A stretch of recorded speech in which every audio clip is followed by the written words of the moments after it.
Welcome to A Slice of Bacon, a podcast about movies and television, but mostly movies. It's March 25th, 2016, and today I talk about a new addition to Disney's Pirates of the Caribbean, Dead Men Tell No Tales, the renewal of two Fox shows everyone should check out, a few new trailers, and finally, I predict this weekend's box office results. But first, I'd just like to talk about something I saw yesterday. As some of you know, hopefully all of you know, Gary Shandling, the legendary comedian, died yesterday at the age of 66. Most of the movie-going audience probably knows him as the Senator in the Marvel films, but many other people know him as the famous comedian who was in the Larry Sanders Show on HBO. Personally, I haven't really seen the Larry Sanders Show. I've heard it's very good. I need to check it out. But I've heard so many things about him, I'll do it one day. But yesterday on Conan, Conan O'Brien did a wonderful tribute to the man. And Conan is a huge idol of mine. I've loved his comedy for years, followed him since the Late Night with Conan O'Brien days. And it is definitely something worth checking out if you want to know more about Gary Shandling or hear about why everybody talks so highly of him. So I will leave the link in the description for this podcast, and please go check it out. With that, it's time for today's news. Yesterday morning, Deadline reported that Sir Paul McCartney had joined the cast of Disney's Pirates of the Caribbean, Dead Men Tell No Tales. While details about his character are unknown, an additional action set piece is being filmed that'll center around McCartney. Pirates of the Caribbean, Dead Men Tell No Tales comes out May 26, 2017, and stars Johnny Depp, Jeffrey Rush, Javier Bardem, Orlando Bloom, and newcomers Brenton Thwaites and Kaya Scodelario, and is directed by Joachim Ronning and Espen Sandberg. Now, I think I might be the only one excited for this new Pirates film, but I was excited for this film when it was announced. I was even excited for the last film On Stranger Tides, which ended up being an film. It wasn't the worst. I think their worst has been on Stranger Tides. I think their worst has been At World's End. Their best film probably was Dead Man's Chest, the second Pirates film. But as for this news is stunt casting akin to Keith Richards in the last film. I'm taking the bait. This excites me. I like Paul McCartney as a person. I love the Beatles. It's going to be very interesting to see how they put him into this new film. It's going to be fun. Even At World's End, which I say isn't the worst film, that was fun too. The multiple Johnny Depps in that film got a little bit annoying. There were actually a lot of things in that film that structurally just did not work for the film. The story got a little wild, but it was fun. All the Pirates movies are a lot of fun. It's a fun franchise. And I would like to see Johnny Depp come back and do Jack Sparrow. So, I'm interested. I'm very optimistic about this film. I can't wait to see a trailer. There won't be one for quite a while since the movie is still over a year out, but I'm excited. Now moving on, it's time for a little bit of television news for the week. This week, Fox renewed several shows, two of them being Brooklyn Nine-Nine and The Last Man on Earth, for their fourth and third season respectively. Brooklyn Nine-Nine stars Andy Samberg and airs Tuesdays at 9:30, while The Last Man on Earth stars Will Forte and airs Sundays at 9:30. This news does not surprise me much. At least the Brooklyn Nine-Nine doesn't surprise me. That's a great show. It's lasted for 3 seasons. The rapport that Andy Samberg and the rest of the cast have with each other is amazing. And Andre Braugher, if you have not seen this show, check it out. Andre Braugher does great comedy. He has great timing. He just works perfectly in the cast. Definitely, if you do not watch the show, check it out. Now, Last Man on Earth, that one surprises me more than Brooklyn Nine-Nine, since if you don't like Will Forte, you're not going to like this show very much. It certainly centers around him, even though there's an ensemble, which includes Kristen Schaal, Mary Steenburgen, Jason Sudeikis is even in this season a bit. But in the end, if you do not like Will Forte, everything centers around him. He is the titular last man on Earth. So going by that, it's still a good show. It's a very fun show. Every week there's a different mystery. Because you're just watching these, I think, 5 people kind of live life while the rest of the world is dead from a disease. They don't ever talk about the disease. You learn a little bit about it this season, but they don't make it. There's no mystery surrounding it. That's not the. They're not trying to figure out what killed everybody.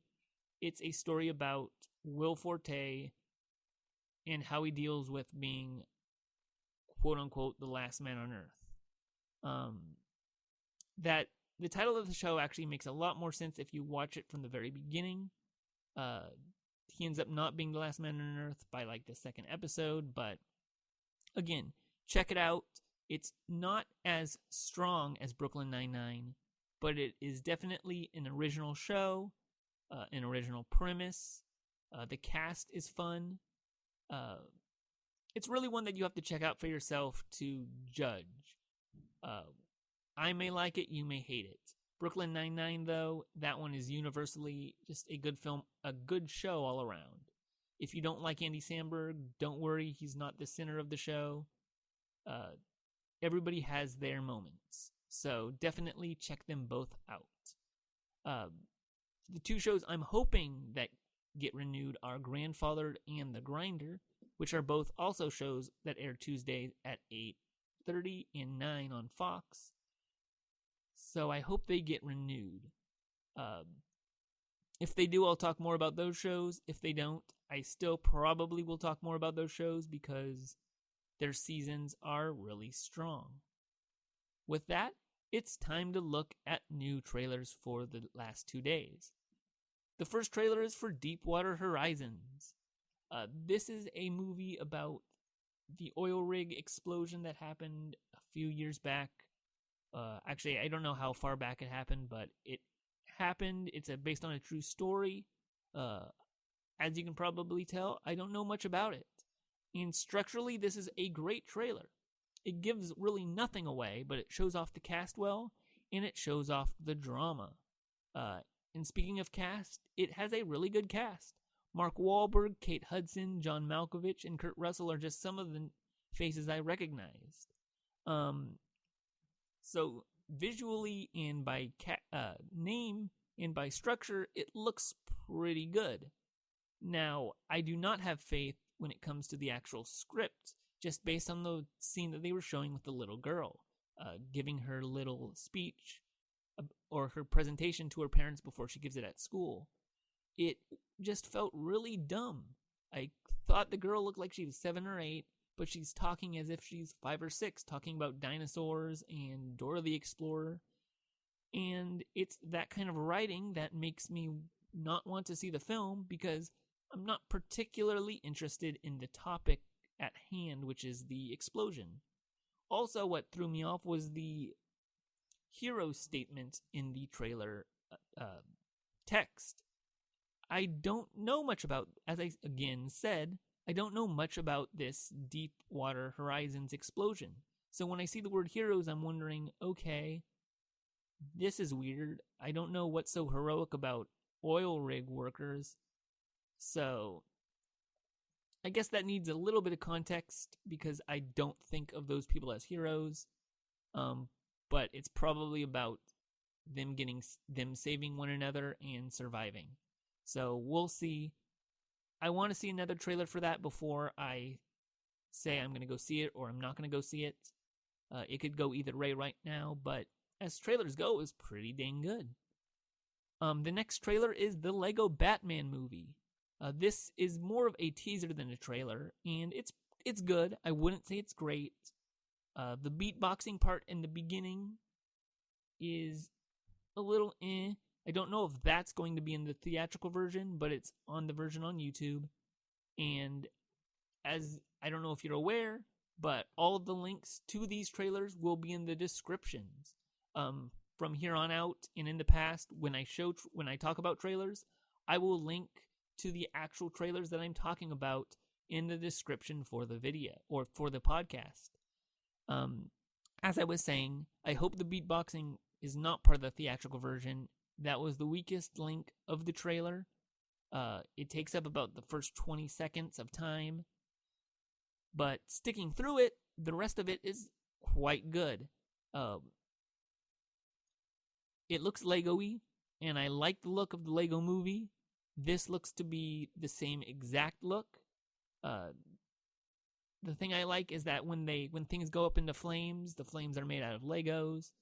If things explode, the Legos make an explosion, make a cloud. Everything is built as if they're actually built by Legos. There is nothing looks like real fire. Nothing looks like real explosions. Nothing looks real. Everything looks Lego, and I love that. It was also cool looking at Batman's solitary life in a humorous way, such as him putting the wrong time onto the microwave, the lobster in the microwave. That was funny. And it was also cool seeing nods to the past of Batman in the Batcave. There was one part where Batman is walking along, and you can see in the background there is the old Batsuit from the Adam West days. So I really hope there's a lot of that in the film, because that's one thing I love about the Lego video games. I don't play many video games these days, but the Lego games have a lot of customizable material. You can play as many characters when you get their games. Like, I believe the Marvel Lego game has over 100 playable characters. Most of them have the same movesets, but they're basically costume variations, and they have nods to every inch of the Marvel universe, and I really hope this film has a nod to every edge of the Batman universe. Ray Fiennes is a voice in this film, and I am very interested in that. Not a big fan of Will Arnett, but he works for this Batman gruffness, so I have high hopes, especially with Phil Lord and Chris Miller producing, and they made the first Lego movie, so if they have faith in this film, I have faith in this film. I can't wait to see another trailer. This movie doesn't come out until 2017, so there's a long way to go, but I'm excited. The next trailer is for Last Days in the Desert. This is a trailer that I liked, but it's not a film I'll probably see for a couple reasons.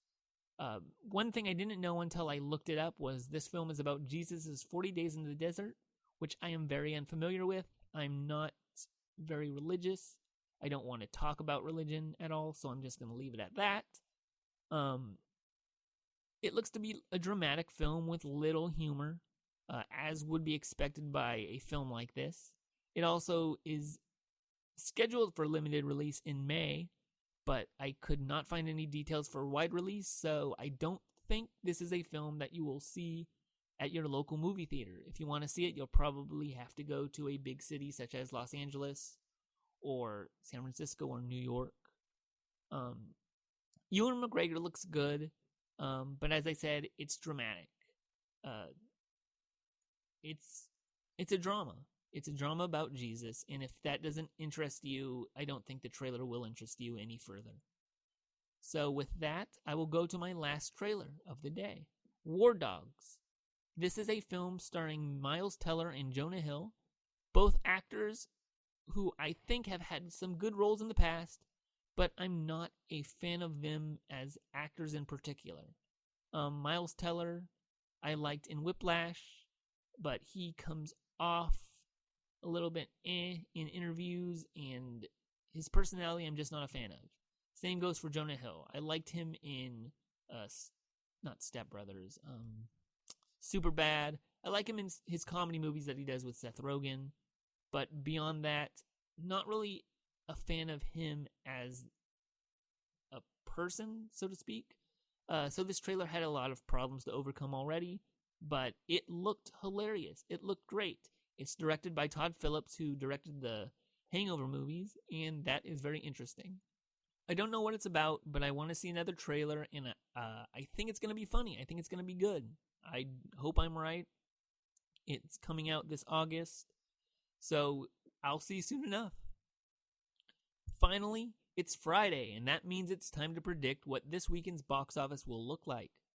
Last week, Zootopia stayed strong for a third week in a row at number 1, followed by the Divergent series Legion at number 2, Miracles from Heaven at number 3, 10 Cloverfield Lane at number 4, and Deadpool at number 5. This week, with Batman vs. Superman Dawn of Justice and My Big Fat Greek Wedding 2 coming out, Zootopia's reign is coming to an end. Here's how I see this weekend playing out. At number 1, I believe Batman vs. Superman Dawn of Justice will outperform everything. It's going to have at least a $1 million weekend, I'm sure. So Zootopia is not even going to come close. That said, Zootopia will be second. I believe Big Fat Greek Wedding 2 will come behind Zootopia at number 3, just edging out the Divergent series Allegiant. Finally, in 5th, I believe we will see Miracles from Heaven hanging in there, beating 10 Cloverfield Lane. Now, Big Fat Greek Wedding 2 is getting horrible reviews, and I believe the reviews are worse than Allegiant. That said, a lot of goodwill came from the first movie. It was a smash hit, and I think it's going to surprise people how well it does. But I still think Zootopia is going to outperform it because there are still no alternatives for children out. And Batman vs. Superman is a lot darker than people expected when it comes to content for children. So we'll see how that is. I'll update you on Monday with the actual box office results. So that does it for my show today. I hope you had a great week. I will see you on Monday. And if you have any Twitter questions for me to answer, just tweet me at BaconRelatedPun. Or if you have a question or concern or suggestion, or if you just want to talk to me about the show, email me at asliceofbaconpod@gmail.com. See you next week. Thank you.